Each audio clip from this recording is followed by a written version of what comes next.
Want to ask you about Mac Hollins, who I think is a phenomenal gunner. I don't know if you call it that. Everybody is a little bit different.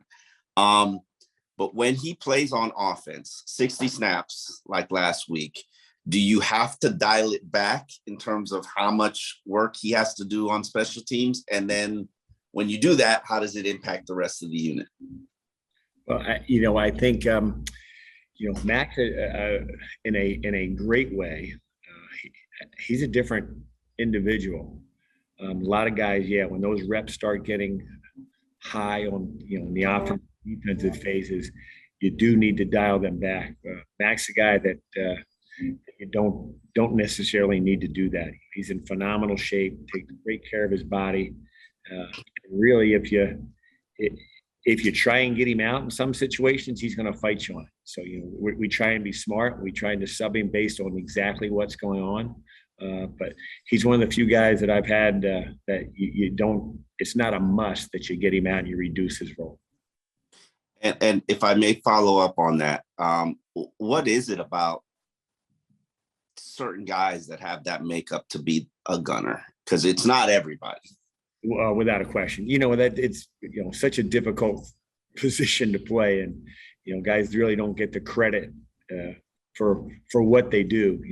Based on situations. A lot of time you got to beat two guys even to get started, and then you got to be able to outrun two guys, and then you got to be able to get yourself in position to make a play. And then sometimes there's even another guy down there. So he does a great job during the week studying. He's got a good plan. He understands a lot of the nuances that come with experiencing, having done it for a long time. We're very happy to have him. We'll go to Cam. Yeah, I know not one of your guys, but on the other side of the field, you got a guy like Justin Tucker who's done really good things for a long time. I'm curious, do you admire other players maybe that you haven't coached and what they've done? And if so, what has Tucker been able to do for so long to do it as well as he has? Yes, I have a great deal of respect for a lot of people in this league. And I think, with Justin Tucker, he's a great example of, in this league, class always comes around. Some guys go through lulls in their form and they have a down year, or they have a down couple of weeks. He's a guy that for as long as he's been in the league, he's never had that lull. His form has never been an issue where he's had that month where maybe he misses a couple of kicks. He's been able to be really dang near perfect for his career, which is why he's the all-time leading field goal kicker in NFL history. So, great deal of respect for him. Travis.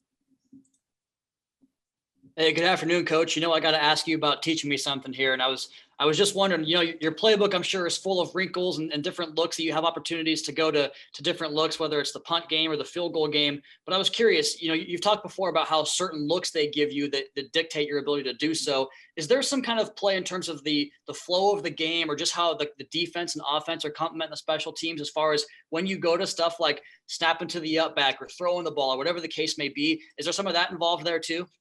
Oh, absolutely. There's so many different avenues of it, when you start putting that stuff together, and then, to calling it is a whole nother animal. The game dictates a lot of things, down and distance, situation score. There's so many things that factor into it. Like anything, I think a lot of teams around the league, you're always carrying things and looking for opportunities, but opportunities can change and they can present themselves positively or negatively based on a lot of factors in the game. Perfect. Thanks, Coach. Cam? Hey, Eddie, if I can ask one more, curious, when you have another team on the other side with John Harbaugh, a guy who's a special teams guy in nature that's risen to a head coach, I'm curious how you guys, I don't know if it's a group of special teams coordinators, or how you guys look at that role, given there's not a lot of head coaches that have, come through the special teams route. Yeah. Well, I was, like anything, there's pride with the job that John's done. I've known John since I was in college. He was a graduate assistant on the staff there. And, first and foremost, John's a fabulous coach. He's a fabulous communicator. So him getting that opportunity and then being able to run with and have success. Obviously, I think if you asked every special teams coordinator in the league, there's great pride in what John's been able to do based on his upbringing and his background on really being a special teams coach minus 1 year in the National Football League and the fabulous run of success he's had there in Baltimore. Thank you. Barry? Hi, Danny. You obviously have two good rookie return options with Jalen and Javon. At this point, what's the thinking been for you with using Javon on punts instead of Jalen? Is it sort of spread the responsibilities, kickoff, punt between those two, or is there something else in play? No, there are two talented guys that, we're trying to get opportunities at, how things a lot of times develop and, some of the plan could change things, but we feel like they're both very good young players and, going through some growing pains as any young player will, but we think they're both really, really talented and both going to be really, really good players in a lot of areas.